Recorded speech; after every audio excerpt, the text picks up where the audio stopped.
Develop the habits. You've got the brain power, you've got the energy, but develop the habits of success. They say the chains of habit are too light to be felt until they're too heavy to be broken. Generally speaking, investing in yourself is the best thing you can do. Anything that improves your own talents. I mean, nobody can take it away from you. They can run up huge deficits and the dollar can become worth far less. You can have all kinds of things happen. But if you've got talent yourself and you've maximized your talent, you've got a terrific asset. And so that doesn't mean everybody should go to college, but it does mean that any way you find to improve. Communication skills are enormously important. I mean, I took a Dale Carnegie course that I paid $100 for, and it was worth a college degree. At least I thought it was. Maybe this interview will convince people otherwise. To learn enough to do well. You've all got the IQ to do well. You've all got the initiative and energy to do well, or you wouldn't be here. And most of you will succeed in meeting your aspirations.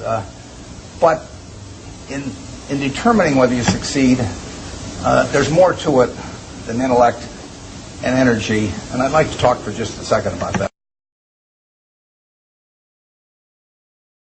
Think about it. Think, what can I do that you can't do? Now, I get to work in a job that I love, but I've always worked in a job I love. I loved it when I loved it just as much when it was a big deal if I made $1,000. And I urge you to work in jobs you love.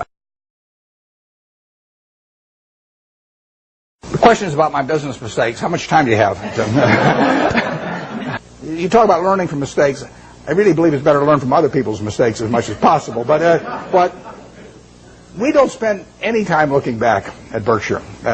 I've got a partner, Charlie Munger. We've been pals for 40 years. We've never had an argument.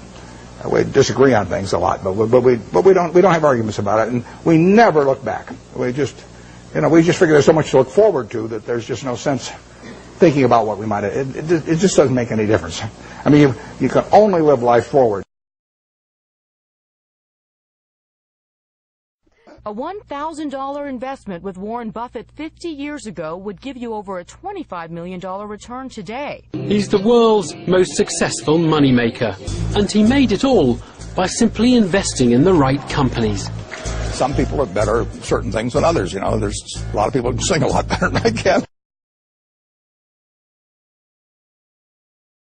So I want a simple business, easy to understand, great economics now, honest and able management. And then I can see about, in a general way, where they're going to be 10 years from now. And if I can't see where they're going to be 10 years from now, I don't want to buy it. Basically, I don't want to buy any stock where if they close the New York Stock Exchange tomorrow for 5 years, I won't be happy owning it. I buy a farm, and I don't get a quote on it for 5 years, and I'm happy if the farm does okay. You know, I buy an apartment house, don't get a quote on it for 5 years, I'm happy if the apartment house produces the returns that I expect. But people buy a stock and they look at the price the next morning and they decide whether they're doing well or not doing well. It's crazy because they're buying a piece of a business. That's what Graham, the most fundamental part of what he taught me. You know, you're not buying a stock. You're buying a part ownership in a business. You will do well if the business does well, and if you didn't pay a totally silly price. And that's what it's all about. And you ought to buy businesses you understand. Just like if you're buying farms, you ought to buy farms you understand. It's not complicated. You break one of the cardinal rules of investment, diversification. I mean, everybody's told, don't put all your eggs in one basket, spread them as widely as possible.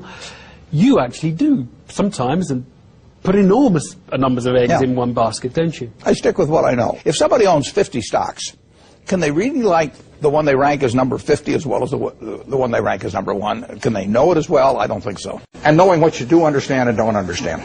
And that is the key. It's defining what I call your circle of competence. And everybody's got a different circle of competence. The important thing is not how big the circle is. The important thing is staying inside the circle. And if that circle has only got 30 companies in it out of thousands on the big board, as long as you know which 30 they are, you're okay. The best way to think about investments is to be in a room with no one else and just think. And if that doesn't work, nothing else is going to work. And the disadvantage of being in any kind of a market-type environment on Wall Street would be the extreme is that you get overstimulated. You think you have to do something every day. if you buy a piece of American industry and you get a cross-section, you're going to do well over 10 or 20 or 30 years. But you're not going to do it if you try and dance in and out every day.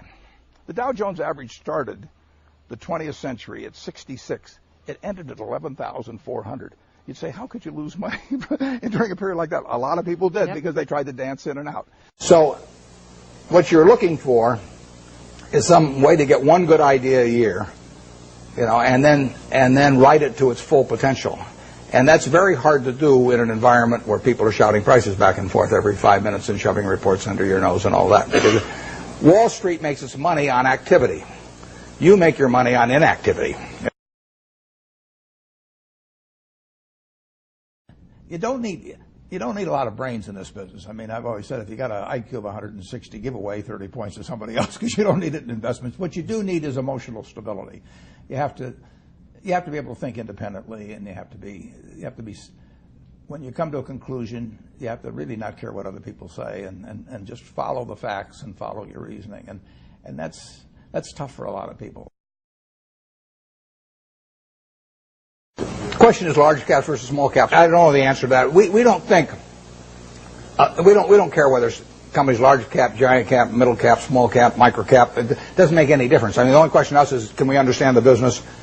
Do we like the people running it? And does it sell for a price that is attractive? The wonderful business, you can figure out what will happen. You can't figure out when it will happen. You don't want to focus too much on when. You want to focus on what.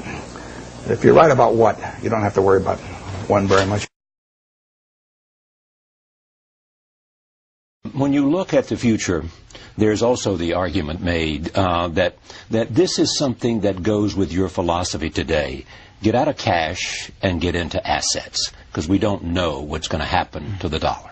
Well, cash is always a bad investment. I mean, when people said cash is king a year ago, I mean, that's crazy. I mean, cash wasn't producing anything, and it was sure to go down in value over time. On the other hand, you always want to be sure you have enough. I mean, it's like oxygen. You want to be sure it's around, but you don't need to have excessive amounts of it around. And no, I'd much rather own a good business than have cash. And it is a hedge against the dollar? Well, you can say all assets are a hedge against the dollar. I mean, but all you know is that the dollar is going to be worth less 10, 20, 30 years from now. I say worth less, not worthless. Right. You want to watch that. But it will be, and that's true of almost every currency that I can think of. The question is how much it depreciates in value. But so I would like to be lucky again. And if I'm lucky, then the way to do it is to play out that game and do something you enjoy, all your life, and be associated with people you like. I only work with people I like. I don't. If I could make $100 million by buying a business with some guy that caused my stomach to churn, I'd say no, because I say that's just like marrying for money, which probably isn't a very good idea in any circumstances. But if you're already rich, it's crazy, right? So I am not going to marry for money.